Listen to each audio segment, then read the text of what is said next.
देख रहे हैं स्वामी न्यूज और मैं हूं राजीव शर्मा। आइए चलते हैं खबरों के सफर पर प्राइम टाइम बुलेटिन के साथ। एक तरफ भीषण गर्मी और दूसरी तरफ पानी की समस्या के कारण बड़ी नागपड़ी क्षेत्र के रहने वाले लोगों का सब्र का बांध टूट गया। क्षेत्रवासियों ने आक्रोश जताते हुए प्रदर्शन किया। नागपड़ी वासियों ने जिला कलेक्टर को ज्ञापन सौंपकर समस्या के निराकरण की मांग की। हैंडपंप से लाते हैं, कहीं होता है तो भाग भाग के छोरे को धक्का दे देंगे। 2 लाख कोई मोल भरा भाई, तो 3 रुपये ले ले, 5 रुपये ले ले, तो पानी तो चाहिए, पीवाने बर्तन माजवाने चाहिए। फिल्टर पे हो जाए, हाथ जोड़ लिए तो क्या उनके भी पैर पड़ लें? वो क्या भाई हमारे से पैर पड़े तो हम पैर भी पड़ सकते हैं। लेकिन पानी की सुविधा तो करें ना। क्या 4-5 बार हो जाए, हाथ देखेंगे, क्या देखेंगे ये लोग। बड़ी नागफनी के क्षेत्रवासियों ने पानी की समस्या से परेशान होकर जिला कलेक्ट्रेट पर विरोध जताते हुए प्रदर्शन किया। क्षेत्रवासियों ने बताया कि पिछले 2 महीने से वे स्वयं के स्तर पर टैंकर मंगा रहे हैं। नलों में पानी नहीं आता और बिल लगातार आ रहे हैं। इस संबंध में क्षेत्रवासियों ने जिला कलेक्टर को ज्ञापन सौंपकर जल्द इस समस्या के निराकरण की मांग की।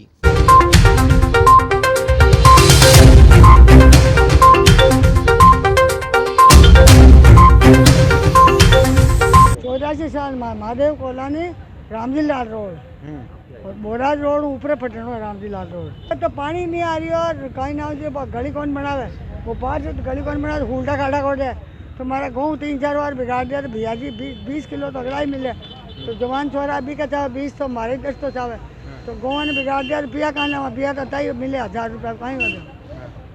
1 महीना का ऊपर हो गया तो पानी नहीं आ रहा। गुजारा करते हैं, हैंडपंप से लाते हैं, कहीं होता है तो भाग भाग के छोरे को धक्का दे देंगे। 2 लाख कोई मोल भरा भाई, तो 3 रुपये ले ले, 5 रुपये ले ले, तो पानी तो चाहिए, पीवाने बर्तन माजवाने चाहिए। तो वह परेशानी मेट वो करे। 84 महादेव कॉलोनी, रामजी लाल रोड। हम आए हैं बड़ी नागपानी काबरा भवन के पीछे, क्या महादेव कॉलोनी। एक एक बूंद के लिए, पानी के लिए हम तरस रहे हैं। अब हम धंधा करें या पानी भरें या हमारा छोरा छोरी को फांसी लगा दें, कमाएंगे नहीं तो बच्चे को क्या खिलाएंगे। काबरा हम पार्षद के पास हो जाए, फिल्टर पे हो जाए, हाथ जोड़ लिए तो क्या उनके भी पैर पड़ लें? वो क्या भाई हमारे से पैर पड़े तो हम पैर भी पड़ सकते हैं। लेकिन पानी की सुविधा तो करें ना। क्या 4-5 बार हो जाए, हाथ देखेंगे, क्या देखेंगे ये लोग। क्या हम धंधा नहीं करें? मतलब हमारा छोरे छोरे को फांसी लगा दें, पानी नहीं मिलेगा तो कैसे काम चलेगा हमारा है? अब 1 किलो फिल्टर से वो हम क्या बोलते हैं, टैंकर मंगाते हैं तो 1 किलोमीटर आगे खड़ा कर देता है टैंकर वाला। खारा पानी और खारा पानी के से पिए, फिर भी पीना पड़ रहा। अब 1200, 1500 का एक टैंकर आता और फिर भी माफिन टैंकर आता तो बाल्टी भर के लाओ। क्या ठेठ तक पाइप तक आता नहीं है टैंकर वाला। 1-1.5 महीना हो गया सर, पानी का बिल आ रहा, महीने के महीना आ रहा। आज हम कलेक्टर साहब से निवेदन करना है, अब कलेक्टर साहब के हाथ में क्या करना है, या फिर हम मेन पाइप फोड़ेंगे। जो सजा देनी है दे, पर मेन पाइप फोड़ेंगे। फेसबुक पर नकली नाम से फर्जी आईडी बनाकर अजमेर निवासी युवती के साथ दुष्कर्म करने का मामला आदर्श नगर थाने में दर्ज हुआ। पुलिस ने नागौर निवासी शाहिद गौरी के खिलाफ मामला दर्ज कर जांच शुरू कर दी है। 376, 354, 384, 341, 323, 419 और 66। फेसबुक पर नकली नाम से फर्जी आईडी बनाकर अजमेर निवासी महिला के साथ दुष्कर्म करने का मामला आदर्श नगर थाने में दर्ज हुआ। पुलिस ने जानकारी देते हुए बताया कि नागौर निवासी शाहिद गौरी ने महिला को बातों की जाल में फंसाकर दुष्कर्म किया। इस संबंध में पुलिस ने 376 के अंतर्गत मामला दर्ज कर आरोपी के खिलाफ जांच शुरू कर दी है।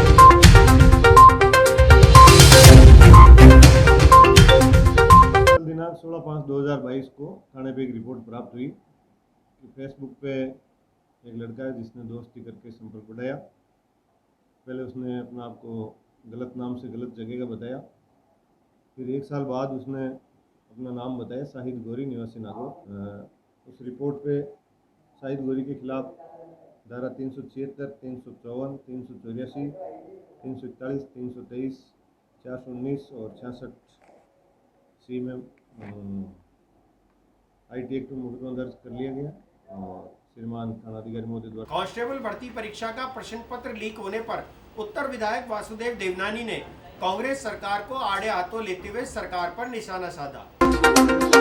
कांस्टेबल भर्ती परीक्षा के प्रश्न पत्र के लीक होने और दूसरी पारी की परीक्षा को निरस्त किए जाने के बाद उत्तर विधायक वासुदेव देवनानी ने कांग्रेस सरकार पर निशाना साधते हुए कहा कि प्रदेश में नकल माफिया सक्रिय है।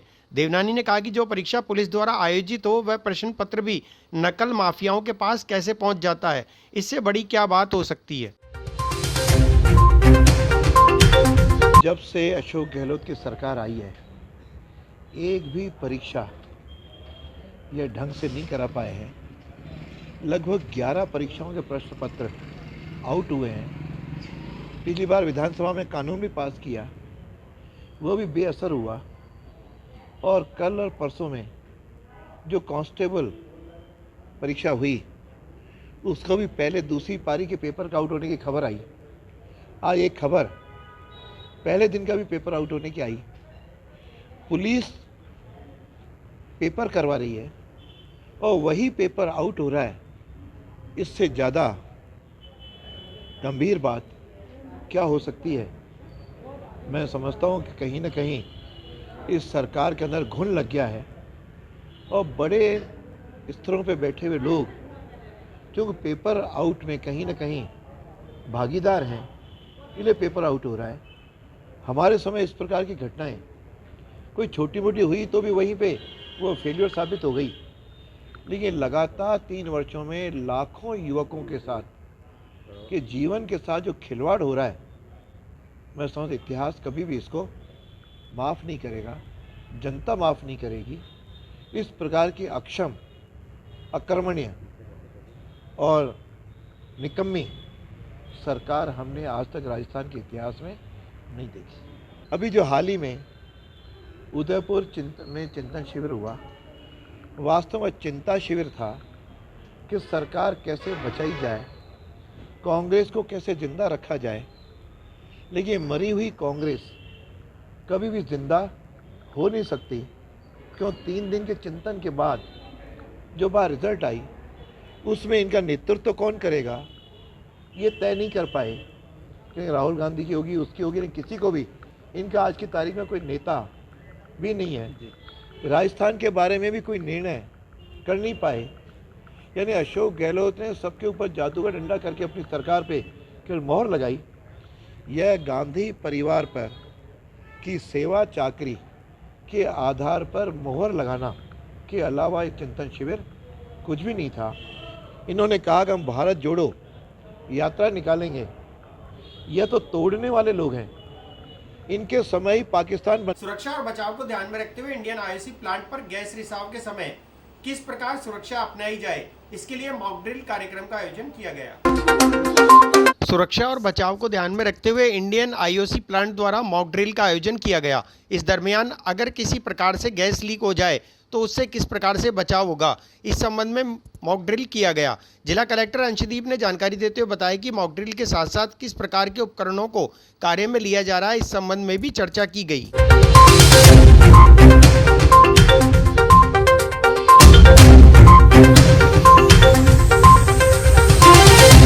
दो चीज़ें थी, तो आईओसी के अंदर mock drill, LPG bottling plant के अंदर के अगर गैस लीकेज हो जाता है तो किस हिसाब से रिस्पॉन्स करना है, पहला वो पॉइंट है। सेकेंड, हमारे जो मेजर एक्सीडेंटल हजार्ड वाली जो इंडस्ट्रीज है, जो कि अजमेर ज़िले के अंदर 5 है, उन 5 के अंदर किस हिसाब से इमरजेंसी रिस्पॉन्स का सिस्टम है, क्या क्या उनके पास इक्विपमेंट्स है, क्या क्या उनके पास मैन पावर है, और उनका रिस्पॉन्स टाइम किस हिसाब से मिनिमाइज़ कर सकते हैं। और केवल अंदर ही नहीं, अगर बाहर भी कोई ऐसा एक्सीडेंटल होने की सिचुएशन आती है तो किस हिसाब से रिस्पॉन्स टाइम उसको रिड्यूस कर सकते हैं, इस संबंध में चर्चा की गई।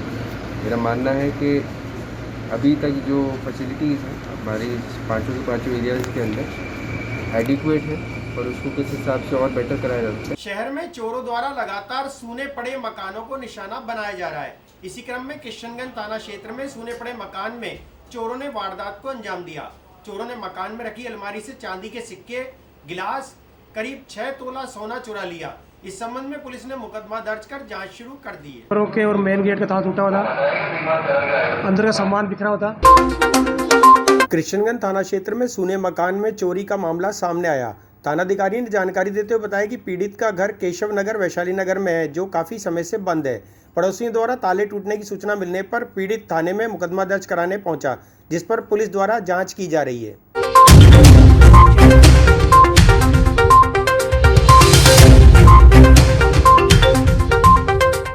कल एक परिवार दिए जो मुकेश जैन केशव नगर रहने वाले हैं, वर्तमान में हरिभवन रहते हैं। उन्होंने रिपोर्ट की कि हमारा मकान है पुश्तैनी केशव नगर वैशाली नगर में काफ़ी समय से बंद पड़ा था, जिसके पड़ोसी बताया कि तार टूट गए हैं। तो मौके पर आकर देखा तो कमरों के और मेन गेट का तार टूटा हुआ था, अंदर का सामान बिखरा हुआ था।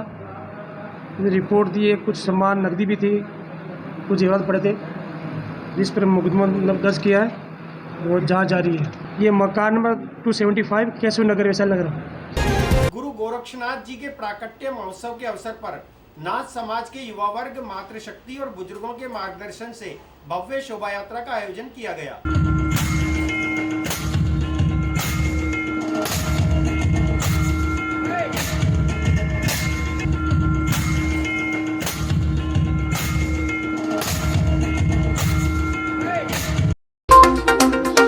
गुरु गोरक्षनाथ जी के प्राकट्य महोत्सव के अवसर पर अजमेर के इतिहास में पहली बार नाथ योगी समाज के द्वारा विशाल और भव्य शोभा यात्रा का आयोजन किया गया। आयोजन में समाज के युवा वर्ग, मातृशक्ति और बुजुर्गों का मार्गदर्शन विशेष रूप से अनुकरणीय और प्रशंसनीय रहा।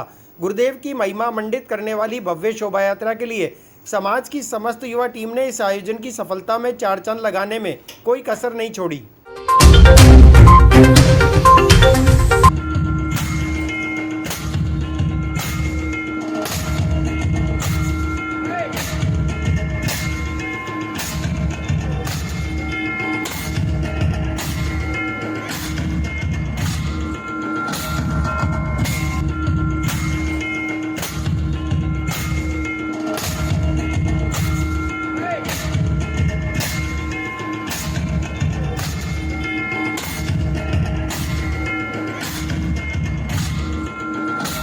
तीर्थनगरी पुष्कर में वैशाख माह की पूर्णिमा के पावन अवसर पर भोमिया परिवार की ओर से भीषण गर्मी को देखते हुए उनके निवास स्थान द्वारकापुरी में विराजमान आराध्य देव लल्ला जी और कान्हा जी को जल विहार कराया गया। मास की पूर्णिमा पर आज हमने जो है ठाकुर जी का जल विहार किया।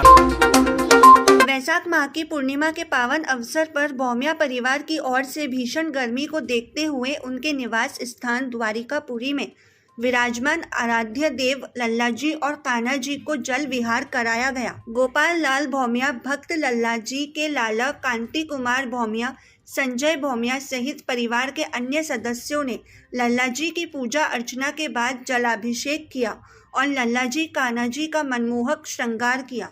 ठाकुर जी के चारों तरफ पेड़ पौधे लगाकर फव्वारों से जलाभिषेक किया। पुष्कर राज महाराज गंगा माता के जल, चंदन, इत्र से जल विहार कराकर देश और दुनिया को इस प्रचंड गर्मी से राहत देने की कामना की गई। वैशाख मास की पूर्णिमा पर आज हमने जो है ठाकुर जी का जल विहार किया। इस बढ़ती गर्मी को देखते हुए शीतलता प्रदान और ठंडक प्रदान करने के लिए ठाकुर जी का जो है ये जल विहार का आयोजन किया, जिसमें हमने पुष्कराज का जल, गंगा जल, इत्र, चंदन, सारा सब कुछ इसमें मिलाकर ठाकुर जी को अर्पित किया है, इस भाव से कि ठाकुर जी को ठंडक प्रदान हो और पूरे विश्व में, पूरे भारतवर्ष में ठंडक मिले, राहत मिले इस गर्मी से सभी को। फिलहाल इस बुलेटिन में इतना ही। मुझे दीजिए इजाजत। हमारे फेसबुक पेज को लाइक करें, शेयर करें, फॉलो करें, इंस्टाग्राम को फॉलो जरूर करें, यूट्यूब चैनल को सब्सक्राइब करें, लाइक करें, बेल आइकन का बटन दबाना ना भूलें। देखते रहें स्वामी न्यूज़। जय हिंद, जय भारत।